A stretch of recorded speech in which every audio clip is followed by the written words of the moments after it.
Assalamualaikum warahmatullahi wabarakatuh. Alhamdulillah, alhamdulillahirabbil alamin. Wa bihi nasta'inu ala umuri dunya wa ala alihi wa sahbihi ajmain.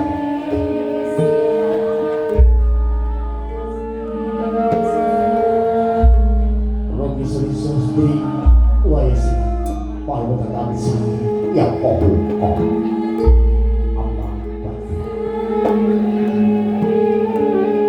marsudi ikrah budi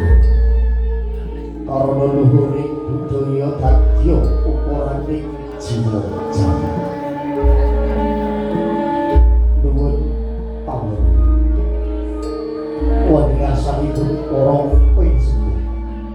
sesepuh ingkang sampun pondha ing pamawas kerja ing pitutur ingkang hanggung mastuti dumateng koyanging kaum saha ingkang tuhuhan inapunten panjenengan priagung parepan papating praja satriya negari ingkang pantes dados pandang saha pandhuping kawula dasih saha ingkang sapuhhan kaling ordane akal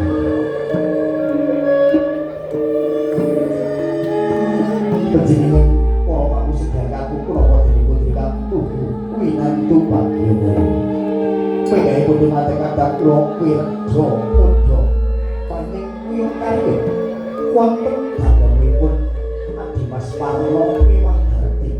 ingkang tuhu mangambek luhuring budidaya dijatrinipun kepareng jejeripan Jawa ngaturaken mendah pratelaning tata cara malam widodaren dalam malam kula nggih sumangga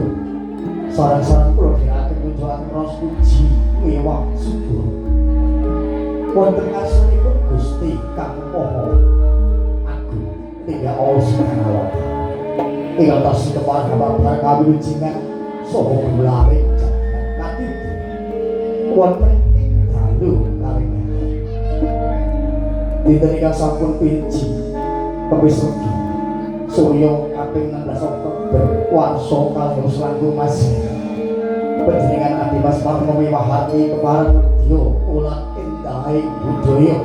anggraken sekar cemoko mul inggih kaleres unduh Serat Mojo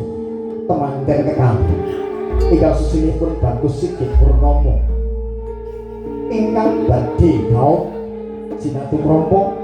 kelawan anak ayu Roro Amelia Junita Atmojo Jalu panjenengan Atmojo Putri panjenenganipun Bapak Suparjo Rustang Miwah Ibu Mariati Bidal saking Kalilutung RT kalih RW Sedoso Gedhok Mojokedan Karanganyar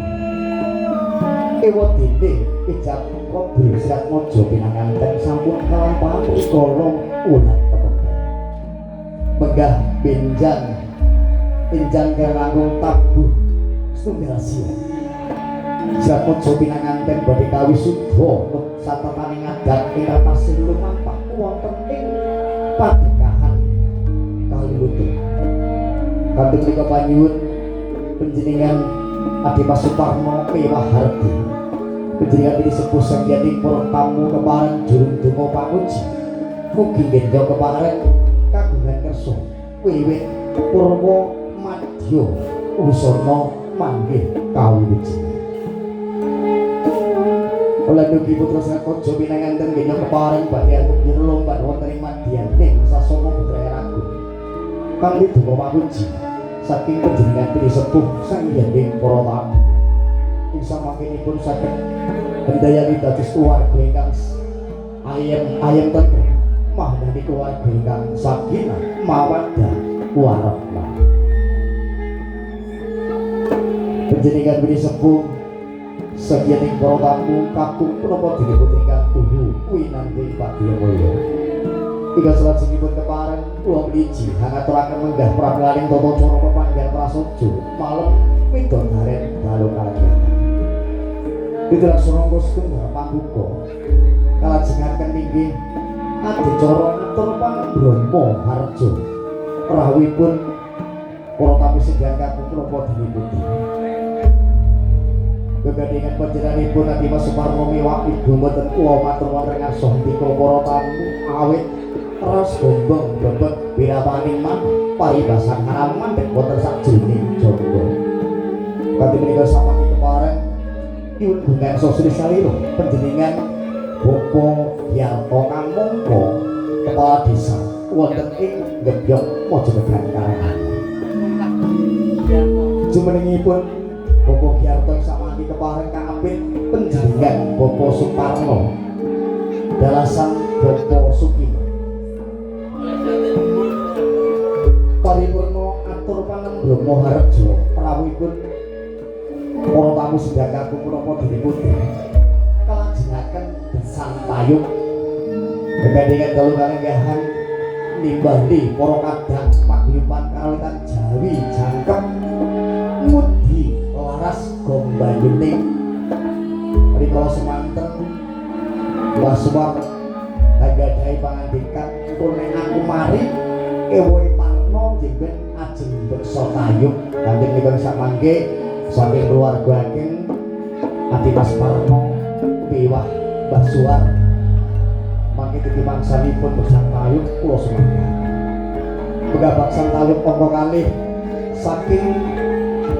kanca-kanca panjenenganipun Adi Mas Parno mangke liru gumanti setunggal pokok sawiji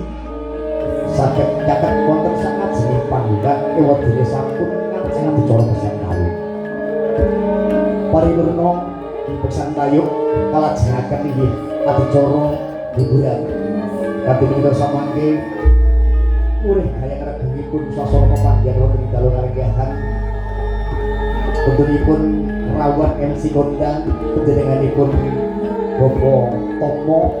ugi mangke rawuhan pesinden ingkang sampun kondang kawentar Mbak Riri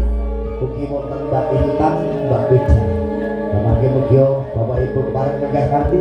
suka menawi penggalih sinambi miyarsakaken aturipun saking